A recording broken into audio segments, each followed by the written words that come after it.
նեղությունների մեջ Աստծուն փառք տալ ունի։ Ահա մեծության գաղտնիքը, ով պիտի դիտի, մեծը երկնքի արքայության մեջ, մեծը նա է, ով սիրել գիտի իմացը, մեծը նա է, ով ոչ թե իր մտքով բարձրամիտ է, անբարնավան, ըմբոստ, այլ մտքով խոնար է, որովհետև մտքով խոնարհությունն է,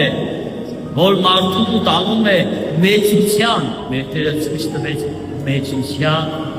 ճանապարհը, հարգել դիմացին, նույնիսկ եթե նա փոքր է,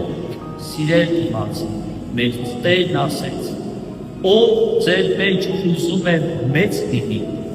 թող նա ձեզ ծառայի, թող նա ձեզ ծառայի, անկախ ամեն ինչից,